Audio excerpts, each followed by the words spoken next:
예레미야 45장 1절에서 5절 말씀. 유다의 요시야 왕의 아들 여호야김 넷째 해에 네리야의 아들 바룩이 예레미야가 불러주는 대로 이 모든 말을 책에 기록하니라. 그때에 선지자 예레미야가 그에게 말하여 이르되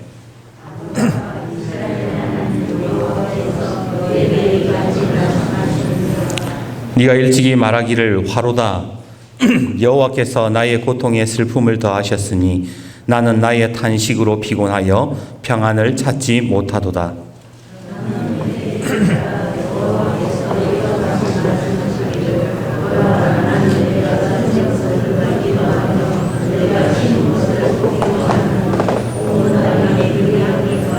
같이요. 네가 너를 위하여 큰 일을 찾느냐? 그것을 찾지 말라. 보라, 내가 모든 육체에 재난을 내리리라. 그러나 네가 가는 모든 곳에서는 내가 너에게 생명을 노량물 주듯 하리라. 여호와의 말씀이니라. 저는 이번 명절을 보내면서 제일 많이 들었던 말이 하나 있습니다. 그게 뭐냐? 옛날이 좋았다. 그 말을 제일 많이 들었던 것 같아요. 그것도 그럴 것이 좀 부족해도 옛날에는 낭만이라는 게 있었어요. 사람 사는 냄새도 났고 뭔가 좀 따뜻했던 것 같습니다. 근데 세상이 바뀐 건지 아니면 내가 변한 건지 알 수는 없지만 모두들 하나같이 살기 힘들다, 예전만 못하다, 옛날이 좋았다, 그런 이야기를 계속 하더라는 겁니다. 여러분은 옛날이 좋았다 그 말에 동의하십니까? 옛날이 좋으세요? 지금이 좋으세요? 돌아보면 신앙생활도 옛날이 참 좋았던 것 같아요. 그때만 해도 왠지 모를 뜨거움이 있었어요. 잘은 모르지만 뭔가 뜨거웠어요. 뭔가 특별한 행사가 없어도 모이는 게 당연했습니다. 변변한 악기 없어도 그냥 열심히 강대상 치면서 내 허벅지 무릎 치면서 그렇게 찬양 불렀어요. 별것 없던 시절 북 하나 들고 동네 한 바퀴 돌라치면 전도가 절로 되었던 시절, 뜨거웠던 그 여름 수련회 교회의 온 창문을 다 열고 그 돌아가던 선풍기 소리 기억나세요? 그 선풍기 사이로 마이크도 별로 좋지 않은 그 마이크로 목사님이 설교하시던 그 설교를 들었고, 그때 먹었던 수박은 참 달고 맛이 있었습니다. 교회 체육대회, 교회대항 체육대회도 한 번씩 했어요. 늘 예배 시간에 꾸벅꾸벅 조시던 양 집사님은 그날 최고의 MVP가 됐습니다. 어느 교회든지 꼭 재주 좋은 집사님 한 분은 있어가지고 응원단장도 하고 익살스러운 표정과 말에 서로 배를 잡고 웃고는 했지요. 언젠가 한 번은 야외 예배를 갈라치면 권사님들이 새벽부터 분주해집니다. 한 보따리 이고 지고 뒷산해서 그렇게 밥을 먹었습니다. 여러분, 야외 예배 때 제일 눈치 없는 사람이 누군지 아세요? 담임 목사님이에요. 들떠서 집중하지도 못하는데 혼자 설교를 이만큼 준비해가지고는 확성기 들고 왜 그렇게 설교를 길게 하는지. 그렇게 시간이 지나 추운 겨울이 되면 추운 겨울 크리스마스가 다가오면 뭔가 특별한 거는 없어도 뭔가 좀 설렜어요. 어설픈 성극 한번 보고 밤잠 설치면서 새벽성 돌았습니다. 그렇게 며칠 안 되어 또 성구 영신 예배 촛불을 켜고 새해 다짐하고 말씀 카드를 뽑았지요. 지금 비교해 보면 지금이 훨씬 살기가 좋아졌습니다. 풍족합니다. 교회는 커졌고 예배는 더 세련되어졌습니다. 그런데 이상하지요. 왜 옛날 그 시절의 신앙이 그리워지는 것일까요?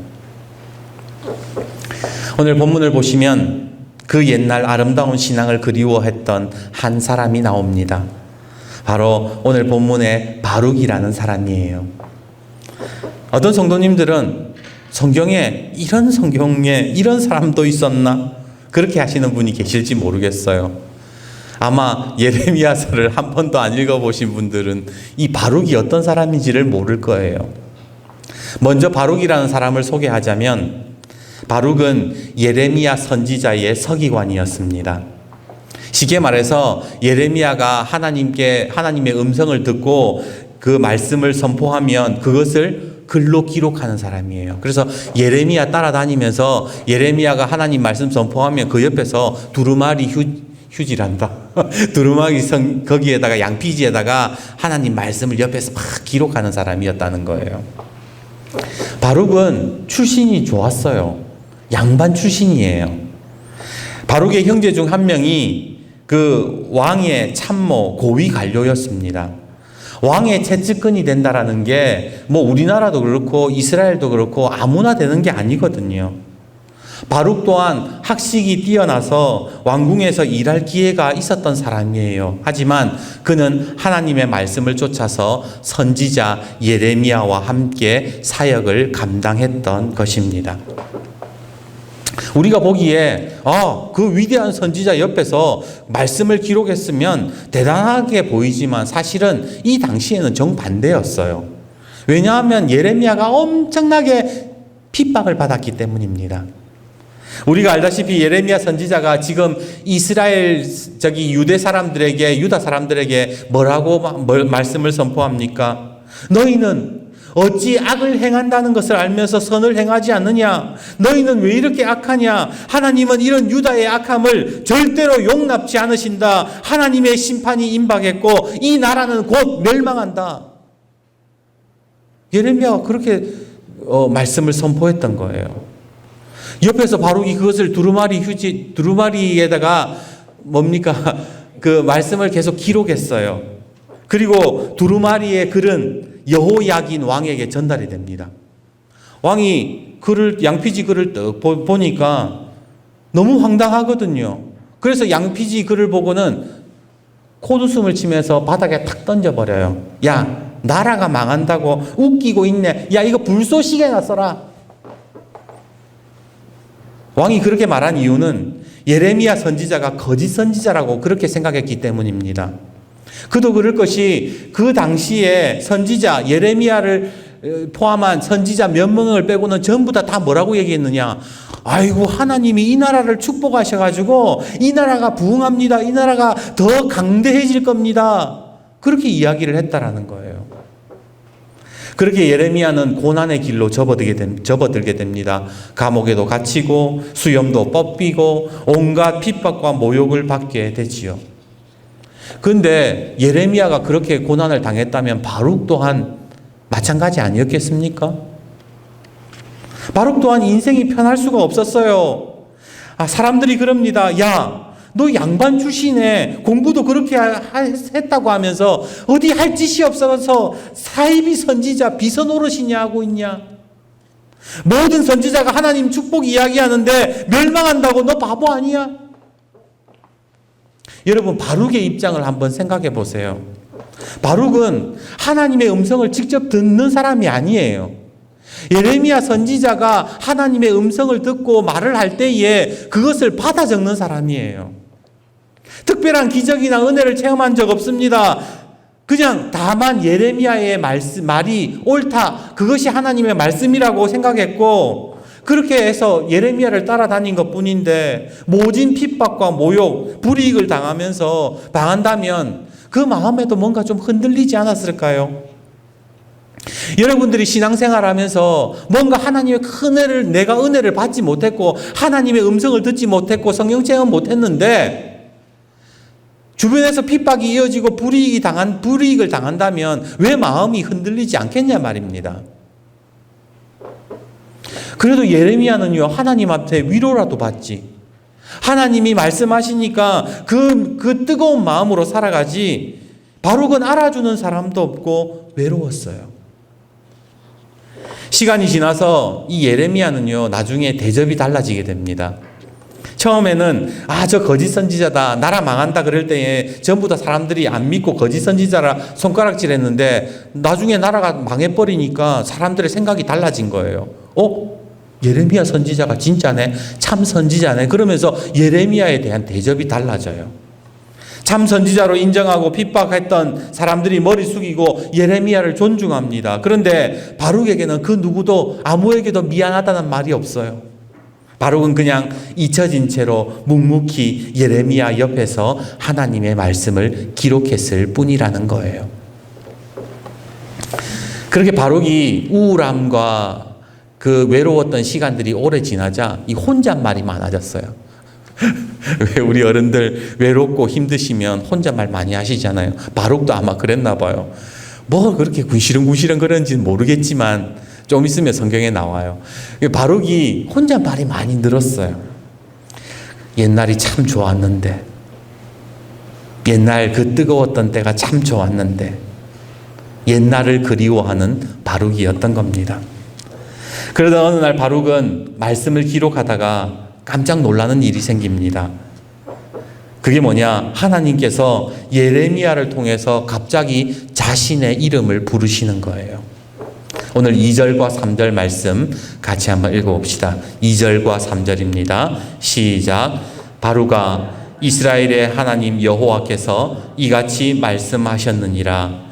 네가 일찍이 말하기를 화로다. 여호와께서 나의 고통에 슬픔을 더하셨으니 나는 나의 탄식으로 피곤하여 평안을 찾지 못하도다.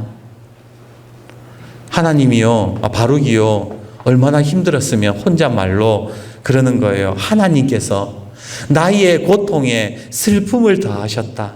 나의 탄식으로 피곤해서 내 인생이 평안하지가 못해. 왜 이렇게 힘들어? 그러면서도 뭐예요? 예레미야 옆에서 혼잣말 하면서 그렇게 말씀을 기록하고 있었던 거예요. 그런데 하나님이 오늘 바룩에게 나타나셔가지고 바룩아 라고 부르셨던 거예요. 근데 이게 왜 놀라운 말씀이냐면 예레미야 말씀을 읽어보면요. 예레미야 오늘 45장이잖아요. 45장 전에 44장에 무슨 내용이 나오냐면 하나님께서 애굽에 있는 유다 백성들을 심판하시겠다는 내용이 나와요. 44장에. 그리고 45장 말고 건너뛰어서 45장 다음 장에 46장에 무슨 이야기냐? 애굽 심판하겠다. 47장 블레셋 심판하겠다. 48장 모압 심판하겠다. 하나님께서 지금 무슨 이야기 하시냐면 하나님의 계획을 이야기하고 계시는 거예요. 지금 내 앞에서 범죄하고 잘못된 것들 내가 다 바로잡겠다. 다 심판하겠다. 지금 그 내용을 얘기하시는데 마치 뜬금없이 하나님께서 갑자기 이야기하시다가 멈추고는 갑자기 바룩을 부르셨다라는 거예요. 예를 들면 이런 거예요. 대통령이 신년 초에 국정연설하잖아요. 그때에 나라와 경제와 안보를 이야기하다가 갑자기 연설을 멈추고는 앞에 있는 기자 한 사람을 집어가지고는 그러는 거예요. 거기 김모모 기자님 많이 힘들어 보입니다. 괜찮습니까? 저는 당신의 수고를 알고 있습니다. 대통령이 그렇게 이야기하는가와 비슷하다고 할 수 있을까요? 지금 크고 위대하신 하나님께서 유다의 미래에 대해서 말씀하고 계시는데 바룩을 부르시고는 그러는 거예요. 바룩아, 네가 혼잣말 하는 거 내가 들었어. 네가 힘들어하고 눈물겨워하고 네가 괴로워하는 거 내가 듣고 있었어. 손가락질 받을 때마다 아무 말 못하고 속으로 삼켜왔던 고통, 슬픔, 그것을 이 하나님이 듣고 있었어 라고 말씀하셨다라는 거예요. 제가 이 말씀 준비하는데 갑자기 막 눈물이 나요. 바룩의 심정이 느껴지는 거예요. 예전에 제가 모시던 목사님은 주일 강단에 올라가시던 날 그 손주가 교통사고를 당했다는 소식을 들었습니다. 마음 같아서는 당장 모든 것을 내려놓고 달려가고 싶었겠지요. 무슨 정신으로 설교하셨겠습니까? 그래도 하나님께 드리는 예배이기에 많은 성도들이 은혜를 사모하고 있기에 그 자리를 끝까지 지키고 병원으로 갔지만 결국 손주는 하나님의 품에 안기고 말았습니다. 그 다음 주일 설교를 어떻게 하셨을까요? 얼마나 힘들었을까요? 그럼에도 설교는 해야 했습니다. 하나님이 말씀하시니까, 그것이 목회자의 사명이니까. 시골교회 목회는 참 외롭습니다. 늘 교회의 자리를 지키면서 그렇게 누구도 만나지 못하고 있어야 하는 것이 고통스러울 때가 있어요. 매주 어김없이 돌아오는 설교에 머리를 쥐어잡고 은혜 끼치지 못할까 봐 노심초사하고 코로나로 타격이 있고 세상의 시선이 곱지 않습니다. 그럴 때면 마음이 가라앉고 너무 힘든데 그렇다고 주일 강단에서 나 힘들어요. 못해 먹겠어요. 티 내면 안 되잖아요. 목사가 강단에서 힘들다, 불안하다, 괴롭다 하면 그것이 무슨 은혜가 되겠습니까? 마음이 한없이 우울한데도 희망을 선포해야 될 때면 어쩔 때는 되게 고통스러워요. 나는 전혀 안 희망적인데 하나님은 자꾸 희망을 말씀하세요. 위로를 말씀하시니까 그것이 너무 나하고 안 맞아서 힘들 때가 있더라는 거예요. 근데 오늘 이 말씀을 읽으면서 막 눈물이 나요. 하나님이 알고 있다고. 네 사정, 네가 지금 그렇게 힘들게 하나님의 말씀을 기록하고 있다는 거, 네 혼잣말 했다는 거 내가 알고 있어. 그러셨다는 거예요. 설교 쓰기를 멈추고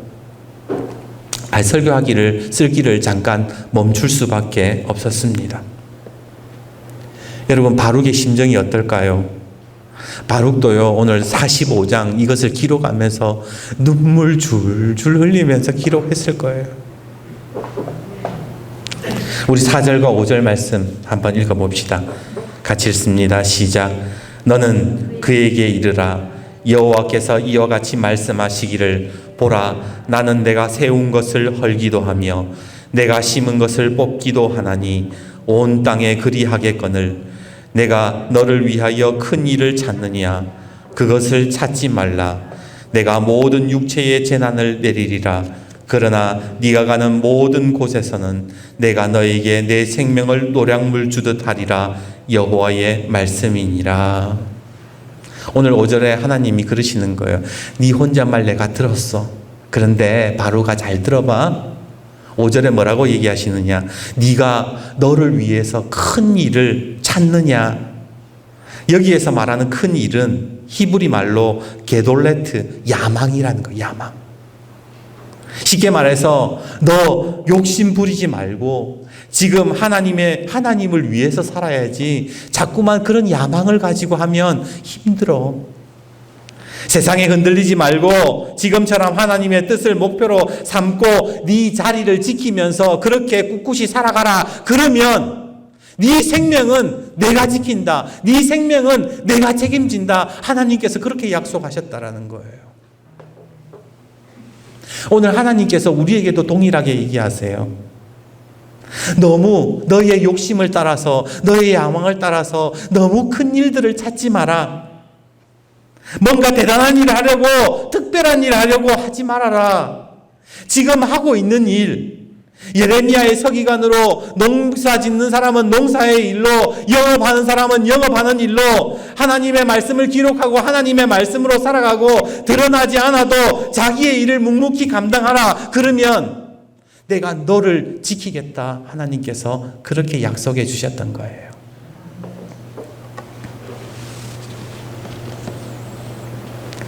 예수님의 제자 중에 야고보라는, 작은 야고보라는 사람이 있어요.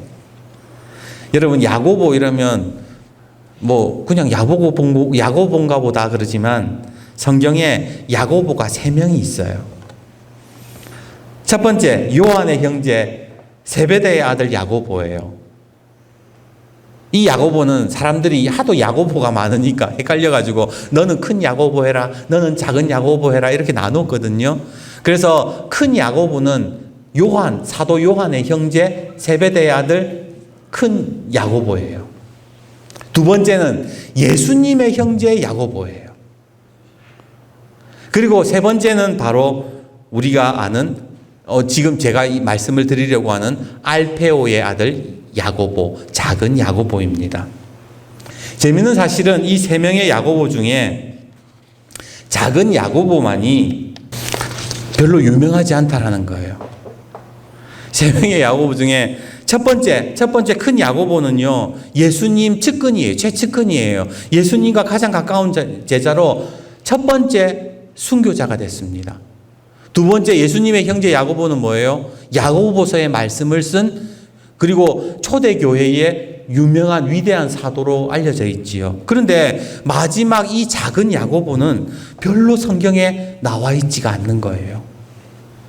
예수님의 제자인데 특별한 기록도 없고 두각도 나타내지 못하고, 그래서 사람들은 이 작은 야고보를 가리켜서 잊혀진 제자다, 알려지지 않은 잊혀져 버린 제자다라고 그렇게 얘기하는데, 성경은 이 작은 야고보를 뭐라고 얘기하느냐? 마가복음 15장 40절 41절 말씀을 제가 읽어드릴게요. 멀리서 바라보는 여자들도 있었는데, 예수님이 십자가에 달리셨을 때였어요. 멀리서 바라보는 여자들도 있었는데 그 중에 막달라 마리아와 또 작은 야고보와 요새의 어머니 마리아와 또 살로메가 있었으니, 이들은 예수께서 갈릴리에 계실 때에 따르며 섬기던 자들이요, 또 이외에 예수와 함께 예루살렘에 올라온 여자들도 많이 있었더라. 예수님이 십자가에 달리셨을 때에 제자들이 어디 있었어요? 다 도망갔어요. 그런데 그 예수님의 십자가 앞에서 유일하게 자리를 지킨 제자가 작은 야고보였다는 거예요. 특별한 일을 하지 않았습니다. 하지만 결코 예수님을 떠나지 않았습니다. 작은 야고보는 수제자 베드로처럼 뭔가 특별한 일을 했던 것도 아니고 위대한 일을 했던 것도 아닙니다. 도마처럼 부활하신 예수님을 의심하지도 않았고, 세베대의 두 아들 야고보와 요한처럼 정치적인 야망을 가지지도 않았습니다. 뭔가 특별한 것이 없어도 야고보는 늘 말없이 예수님 곁에 있었던 사람이었다는 거예요. 전해지는 말에 따르면 작은 야고보는 지금 이란의 지방인 페르시아에서 전도하다가 이유도에 의해 십자가에 못 박혀 죽었다고 그렇게 알려져 있지요. 뭔가 대단한 사람은 아니었지만 자신의 자리를 지키면서 늘 예수님 곁에서 떠나지 않았던 사람, 그 사람이 작은 야고보예요. 저는 돌이켜보면 나름 야망이 있는 목사였습니다. 모든 목사들이 그랬겠지만 큰 교회 담임 목사 되는 거, 내 설교가 더 많은 사람들에게 인정받는 것, 성공한 목회, 이름 날리는 목사. 그런데 오늘 주님이 오늘 말씀을 통해서 저에게 그러시는 거예요. 너를 위하여 큰 일을 찾느냐? 그것을 찾지 말아라. 너는 그냥 내 곁에 있으면 돼. 너는 묵묵히 내가 너에게 주어진 일들을, 사명을 감당하면서 내 곁을 지키기만 하면 돼. 주님이 그렇게 말씀해 주셨습니다. 말씀을 묵상하는데 제 입에서 찬송가 384장, 우리가 예배 설교 전에 불렀던 찬양이 나왔어요. 나의 갈 길 다가도록 예수 인도하시니 내 주 안에 있는 긍휼 어찌 의심하리요. 믿음으로 사는 자는 하늘 위로 받겠네. 무슨 일을 만나든지 만사 형통하리라. 이 찬양을 부르는데 문득 깨닫게 되는 게 하나 있었어요. 그게 뭐냐? 믿음으로 사는 자는 하늘 위로 받는다는 거예요. 여러분 그거 아세요? 믿음으로 살지 못하면 하나님 위로 못 받아요. 세상 것 쫓아가고 하나님 말씀에 순종하지 않으면 하나님 음성 들리지 않습니다. 내가 바라는 것, 내가 원하는 것, 세상의 큰 일들만 쫓아갈 때에는 하나님의 위로가 임하지 않아요. 그런데 믿음으로 사는 자는 하늘 위로 받겠네. 성경의 인물들 중에 위로받는 사건들, 하나님께 위로받는 사람들의 사건을 보면요, 전부 다 믿음으로 살려고 몸부림칠 때에 하나님의 위로를 받았습니다. 아브라함이 롯과 땅을 분배할 때에 믿음으로 살려 했습니다. 그때 하나님이 아브라함을 위로하셨습니다. 요셉이 노예가 되고 감옥에 갇혔을 때에 그가 믿음으로 살려고 몸부림칠 때에 하나님이 그를 형통하게 하셨고 그를 위로하셨습니다. 한나가 하나님 앞에서 눈물로 믿음의 기도를 드렸을 때에 하나님은 한나를 위로하지 않으십니까? 오늘 바룩도 마찬가지라는 거예요. 누가 알아주지 않아도, 사람들이 손가락질해도, 앞이 보이지 않고 인생이 답답해도 피곤해도 믿음으로 그 자리를 묵묵히 지키고 있으니까 하나님께서 말씀을 멈추시고는 바룩에게 찾아오셔서 바룩을 위로해 주셨던 겁니다.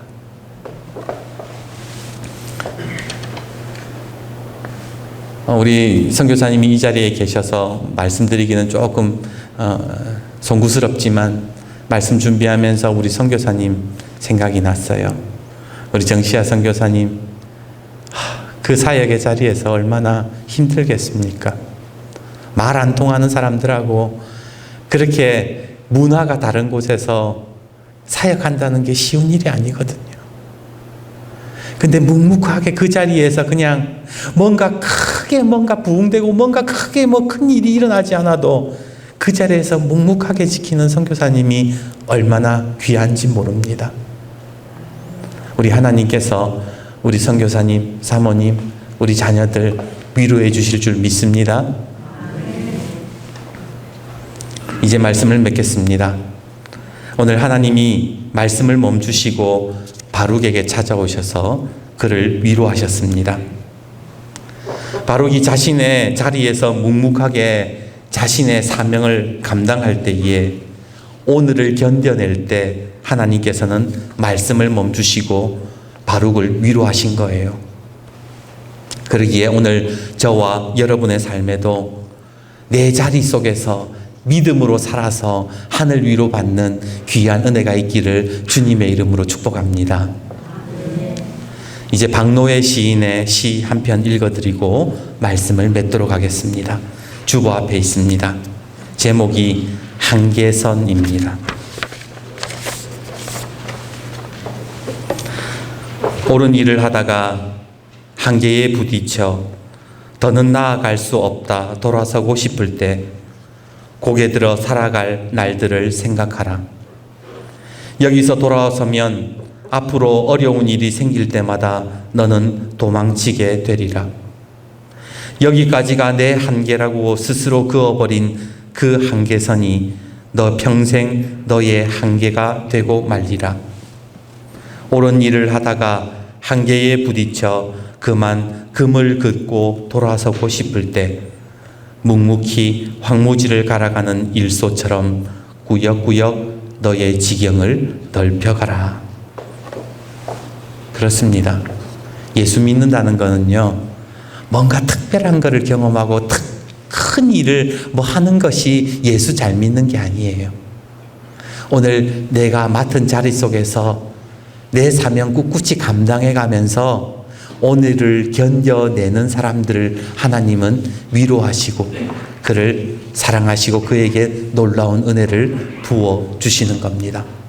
오늘 황무지를 갈아가는 일소처럼 구역구역 믿음의 지경, 은혜의 지경을 넓혀가는 저와 여러분이 되기를 주님의 이름으로 축복합니다.